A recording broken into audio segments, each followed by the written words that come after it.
नमस्कार आदाब दोस्तों, मैं हूं Ayaz. A to Z India news देखने वाले सभी दर्शकों का स्वागत है। आज की A to Z India news की खास खबर पर नजर डालते हैं, तो चलिए विस्तार से देखते हैं A to Z India news की खास खबर। आज बुद्ध पूर्णिमा पूरा देश मना रहा है, क्यों मनाते हैं? बिल्कुल देखिए, बुद्ध ने आज के दिन ही बुद्धत्व प्राप्त हुआ था, इनका जन्म भी हुआ था महात्मा बुद्ध का, और उन्होंने पूरे दुनिया में कम से कम 80 देशों में बौद्ध धर्म अपनाया गया है। इनके बुद्धत्व को बुद्धम शरणम गच्छामि, उसी के अंतर्गत आज हम इनकी शरण में हैं और इनकी हम अधिवक्ता साथियों के साथ आज बुद्ध जी की जन्म दिवस मना रहे हैं। और हमें गर्व है कि हमारे देश में ऐसे ऐसे महान विभूति पैदा हुए हैं जिनसे आज दुनिया लोहा मान रही है और जिनका अनुसरण कर रही है। क्या प्रेरणा लेना चाहिए? देखिए, इनसे महात्मा बुद्ध से बहुत प्रेरणादायक हैं और प्रेरणा लेनी चाहिए कि शांत रहो, शांति का संदेश दो, अपने को पहचानो। ये सबसे बड़ी प्रेरणा है। जो अपने को पहचान लेगा वो बुद्धत्व को प्राप्त कर लेगा। बदलते दौर में हम ये देख रहे हैं, पहलवान कई दिनों से बैठे हुए हैं दिल्ली की राजधानी दिल्ली में। क्या कहना चाहेंगे इस पर?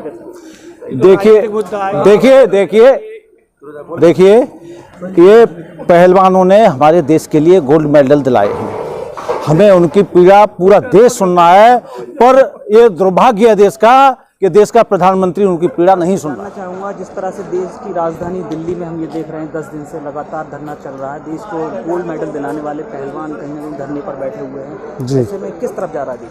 देखिए, पहलवान का जो धरना है ना, उसको पूरा नेताओं ने टेक ओवर कर लिया है।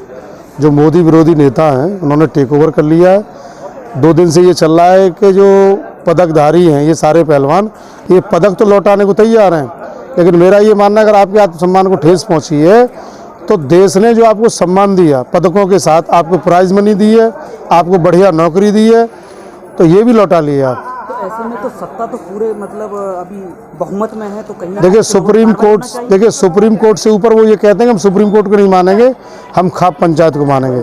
मेरा ये मानना है कि सुप्रीम कोर्ट ने भी एक बहुत न्यायोचित निर्णय दिया है और पहलवानों को उसका सम्मान करना चाहिए।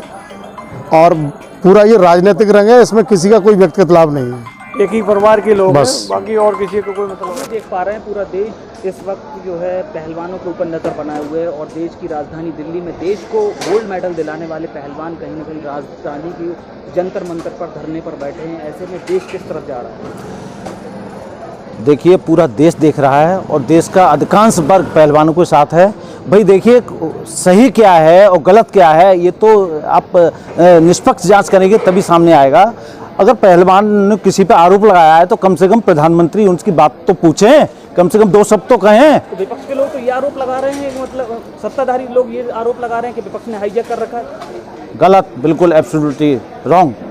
क्यों कि पहलवान पूरे देश की धरोहर है, वो किसी एक पक्ष का नहीं है। वो सत्ताधारी इन्हीं प्रधानमंत्री ने और इनके भाजपाइयों ने उनको गोल्ड मेडल दिए हैं, इन्होंने ही प्रशस्ति पत्र दिए हैं। अब क्या हो गया भाई? आपके देखिए, विपक्ष का भी हो सकता है कोई शोषण करने वाला और सत्ता पक्ष का भी हो सकता है। मैं ये नहीं कह रहा कि विपक्ष और सत्ता पक्ष सब दूध के धुले हुए हैं, पर कहीं खिलाड़ी राजनीति का शिकार हो रहे हैं। राजनीति का शिकार हो रहे हैं। वो राजनीति का शिकार नहीं हो रहे। वो सच्चाई सामने नहीं आने दे रही राजनीति। खिलाड़ियों के पर्दा पड़ा हुआ है। हम चाह रहे हैं उस पर्दा को निष्पक्ष जांच करके वो खिलाड़ियों के साथ जो हो रहा है वो जनता और देश के सामने आना चाहिए।